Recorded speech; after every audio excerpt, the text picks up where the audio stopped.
Hello, everyone. I just got done watching the first episode of The Rings of Power, and here are my quick-ish thoughts. This may be a little longer than my other movie reviews I have on here, just because it's there's so much to talk about. First off, the first 7 minutes are great. It brought me back to the intro to Fellowship of the Ring, which is like original trilogy of Lord of the Rings is like one of my they're like some of my favorite movies of all time. I think they're great. I think there's almost little to nothing wrong with them.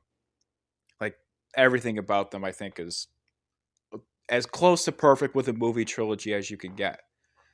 So that I thought that was pretty good, but seeing that where Galadriel is recounting talking about fighting, Sauron's boss pretty much Morgoth, and that it's just something that they're going to be talking about throughout the show, not showing, I think is really it's really disappointing, and I would rather see that fleshed out in a way than like an original story that it just like already like I know this is a very harsh judgment for an episode that this first episode it's just supposed to like establish who we're going to be following at least throughout the first season of the show because I guess there's going to be 5. I don't know who else they're going to be adding or what else is going to be going on, but I know like to go back to what I was saying, I know this is a harsh judgment for the first episode, but like this kind of like in between limbo story between like after the Silmarillion, which is like for those of you that don't know, it's the like origin story to the Lord of the Rings, Hobbit, Tolkien universe, whatever you want to call it, and in between the Lord of the Rings, and they're just kind of like making up a story in limbo, which I feel like it won't be that strong compared to anything that the source material is based off of. But like I said, who knows so far? And speaking of the other adaptations and source material stuff, making the main character Galadriel in a kind of a like an original story that I feel like is just kind of borrowing some names in the world that's already been established so far. Making her the main character just doesn't make any sense because I get that this maybe they're going for like a unique spin on Lord of the Rings. Like a lot of things are going to be different compared to past adaptations, but she's just like not the same character at all. And I get that this is like a different, like a whole different age they call it because you know the first age, the second age, the third age is when Lord of the Rings happens. Um, it's it so I even though like a lot can change, obviously someone like herself, it's just like such a different kind of character. Like she seems very immature. She seems and just like the kind of character she is, it would have been better if they just made like from what they've shown so far, like a very generic, oh my spoiler for the first few minutes of it. Oh no, my brother died. Now I want revenge. They could have easily just made her not Galadriel and just made her another female elf and had Galadriel in the story as a supporting character. It just makes no sense to have her as kind of like the main character, just because um like her personality I think is way off. I always and I feel like they're kind of taking away from her because I feel like they're making her more brash and more of a warrior type to make her a stronger character, but I think more she's stronger in like Lord of the Rings. When I say Lord of the Rings, I mean like the book and the movie because I know there's a lot of differences in between, but the characterization, besides like a few characters, are is it's pretty much like it's close. But Galadriel is like a strong character in Lord of the Rings because she's such like a powerful leader and people look up to her and look for help. And by just making it so, oh, she can fight and use a sword and stuff, that's not like a great that doesn't excuse me like um That's not like this like great trait that's like, oh, she's good at killing orcs. That's not like that doesn't add to a that's just a like a thing that the character is good at. That's not like that doesn't build the character. It's more like just what does this character do? Like you can be a great character and have never she could be a great character and never have like killed an orc before. Know what I mean?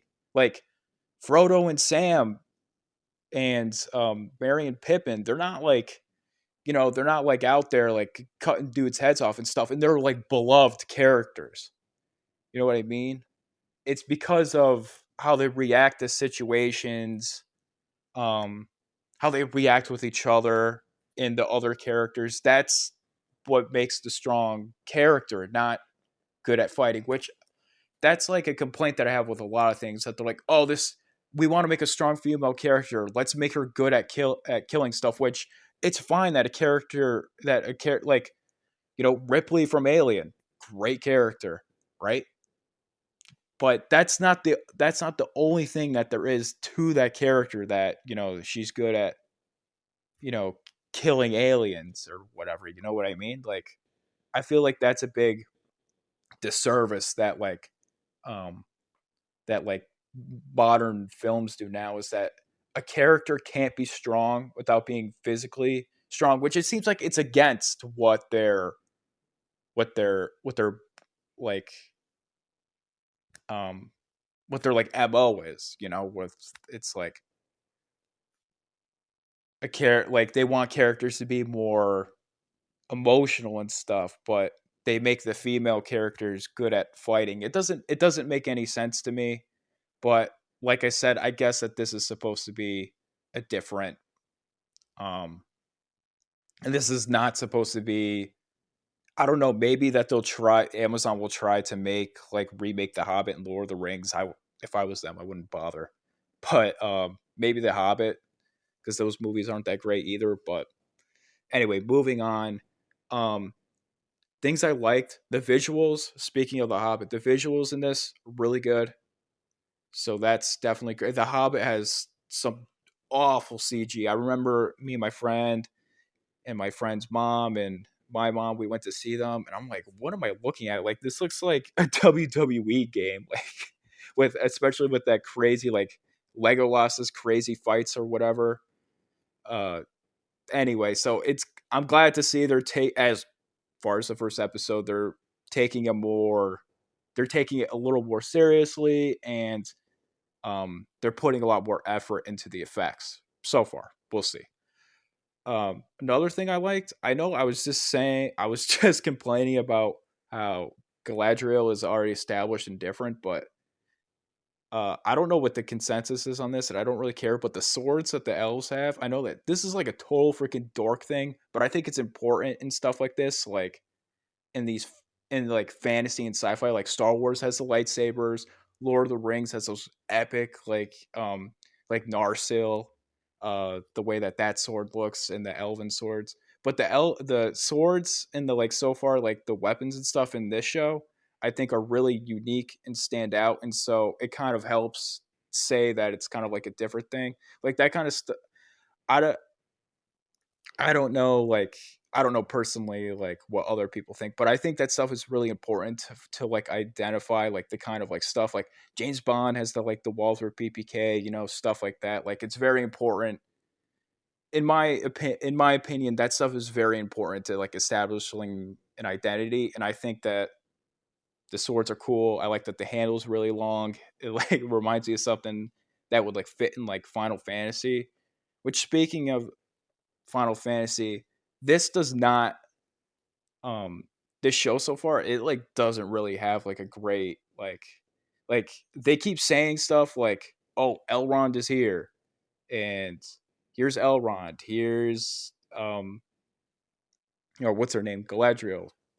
It doesn't, and oh, this is Middle Earth, and this is the Undying Lands. They mentioned all this stuff that they mentioned, but it just doesn't feel like, I feel like it's just been too long since the original trilogy that this can be.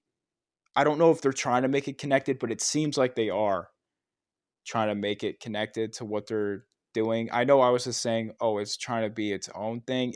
I feel like it's trying to do the best of both worlds now that I think of it, where it's like, oh, we want to take advantage of these character names, this world that's already built for us, and kind of use it like a sandbox, which I don't think in the long run, over 5 seasons, it'll be like an original story. In Tolkien's already like there's like such great like all fantasy stuff, like modern, of course, modern, like not like that like super ancient like fairy tale, like reading bedtime stories, fairy tales. Like I feel like this is like the basis for like so much fantasy stuff, and you're gonna try to make something original out of it. It's gonna feel like more like a Dungeons and Dragons kind of just like, yeah, I guess there's orcs and elves and stuff. Yeah, I don't think that this is gonna work out. But overall, I'd say like standalone, this episode's fine, C plus. Um, I feel like that this. Let me know if you guys agree with this comparison. That this is kind of be like the Force Awakens, because like the original Star Wars movies are great. The prequels, people either love them or hate them, but they're obviously not as good as the original Star Wars trilogy. And then there's The Force Awakens, which like sure, it made a lot of money, but is it as good as Star Wars or even the prequels? And not really. I feel like that this is kind of be like that, cuz they tried to do it with The Hobbit, remember. It's like those movies are kind of like I watched them. I don't hate them, but they're like junk compared to the original trilogy, right? They're too, I don't know. They're too what's the word for it?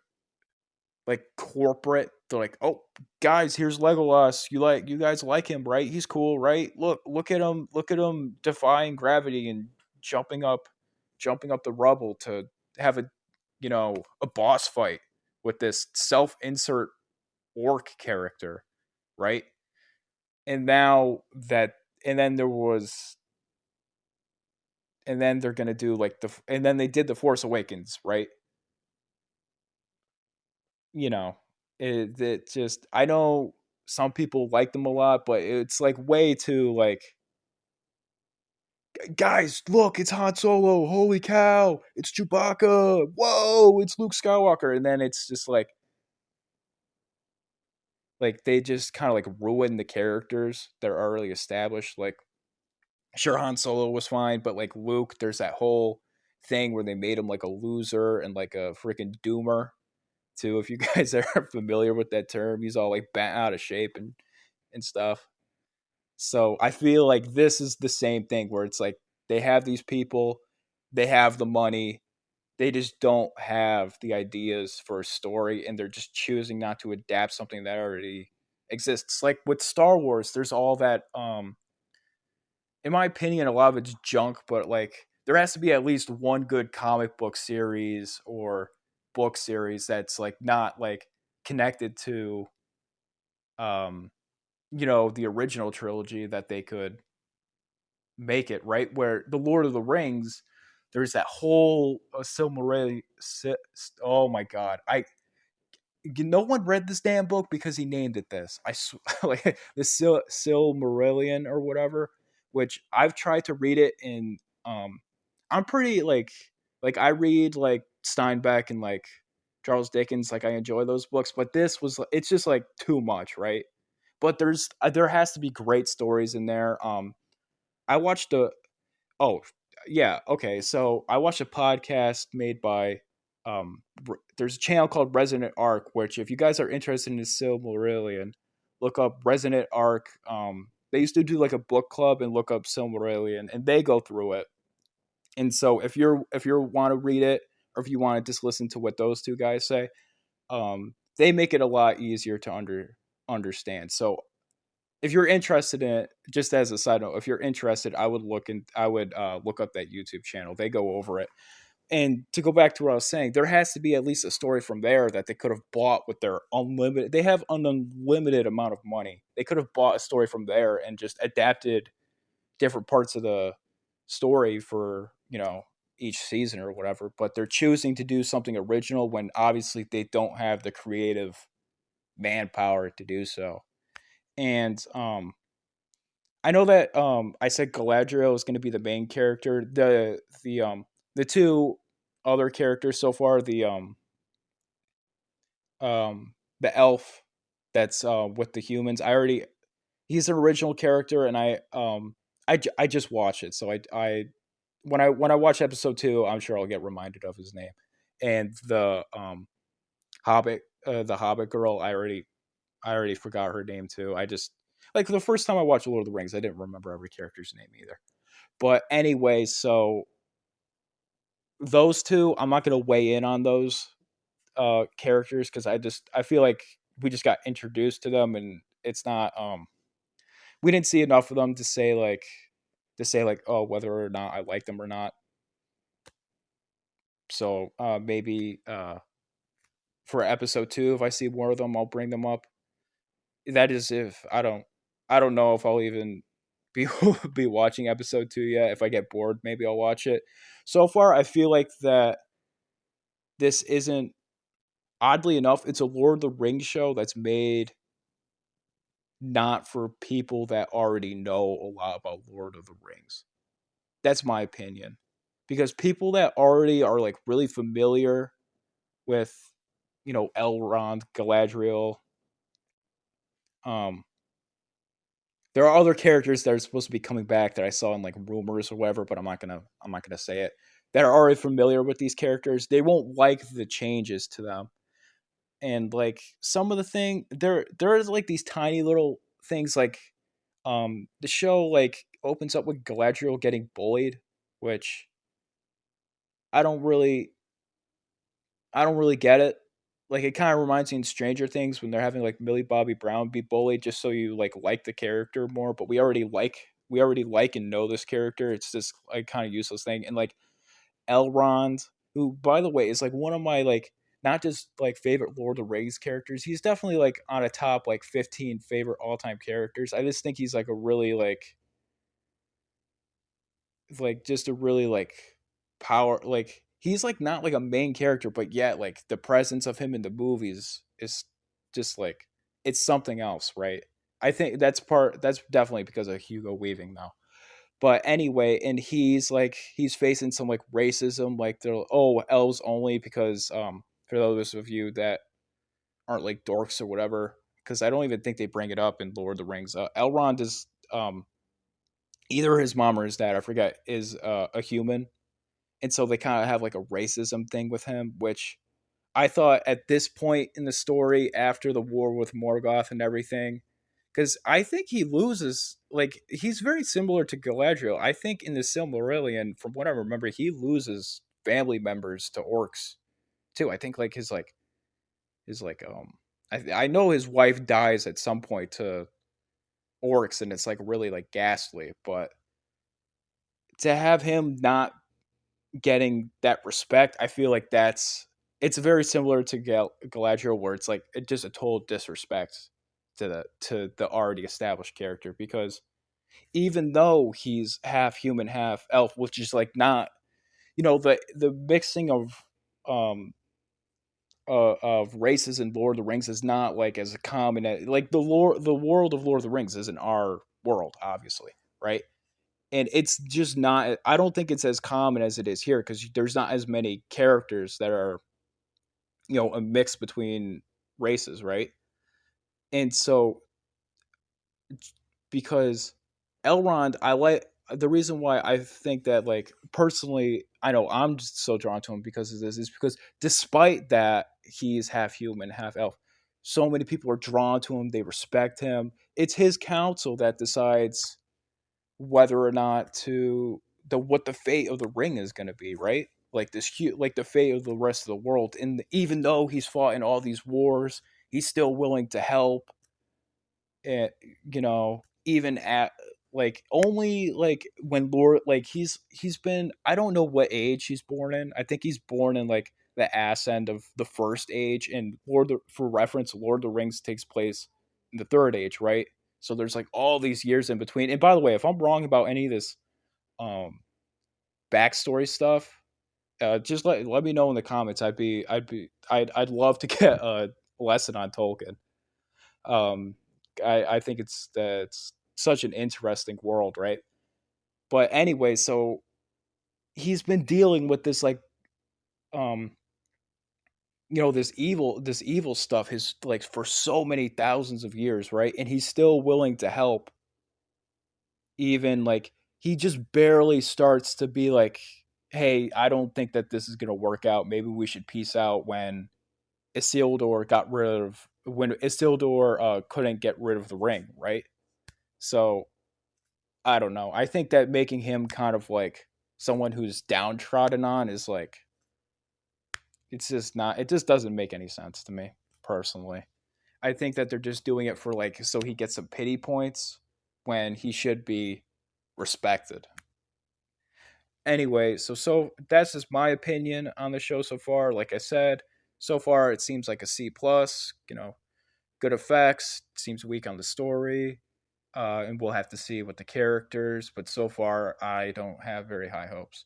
Anyway, so um, thanks for watching, and hopefully I'll talk to you guys soon. Oh, and by the way, if there's anything else that's coming out, or if you guys want me to watch episode 2 and do a review, just let me know, and I'll be glad to uh, read the comments, see what you guys think, and see if there's anything else you guys want me to review. All right, thanks, and see you later.